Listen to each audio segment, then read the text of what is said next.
but I wanted Debbie to come up and just I said, hey, do you want to give testimony? And she's like, yes! And so, Debbie, go ahead. Tell what's happened here.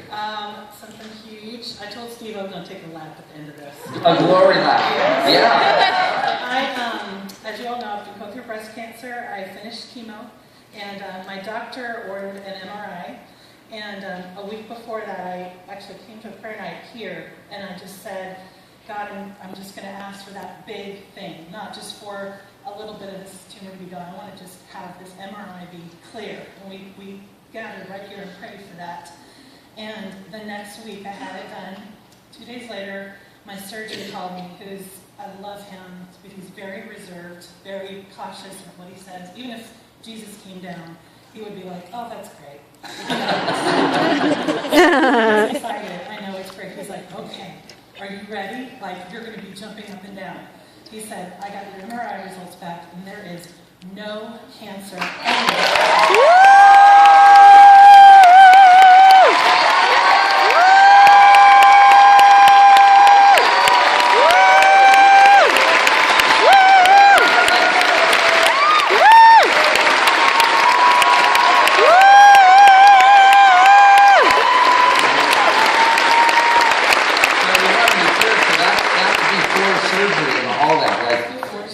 Yeah, no surgery has taken place, it's gone. Yeah, I still have no surgery, but they are saying there's nothing. With all the places I was tested positive, there's not one thing showing on the MRI. Yeah. Awesome. So, friends, here's the deal. We can listen to this and go, man, that's awesome, Debbie, and we're happy for you, and we should be, and that's right.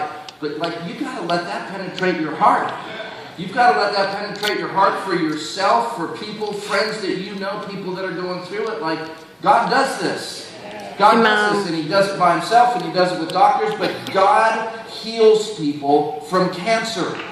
Amen. And so we just have to remember that and believe for that and expect that. And so I know I didn't do this last service, but what word of encouragement could you give to somebody who maybe has cancer? What have you found to be what do they need to do? I would say more than anything, because it can be very depressing and very clinical, but God is in the middle of every single thing. I have prayed with my oncologists. I have prayed with nurses. We have ministered to people in the room there. God is alive and well, and He is able to heal. I guess that's you can get so caught up in this that you forget God will actually heal. Not just a little, He will heal us. Yeah. And my mother-in-law is here this morning. She just got here from California, and she is battling bone cancer, and we are praying that same thing over her. Amen. Amen. Yeah. It's so important too, because we all know people who didn't get the healing. Like we had hoped or thought for, whatever. And sometimes we can allow that to shipwreck our faith. We can't do that. We cannot just look at those who didn't get what they were hoping and praying for. We've got to get massive amounts of faith infusions from those who did get it. A faith infusion? Yes. Yes.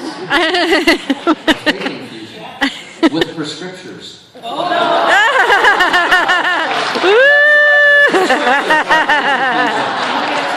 Yeah. Write a song about it. Let's all back. Thank you one more time.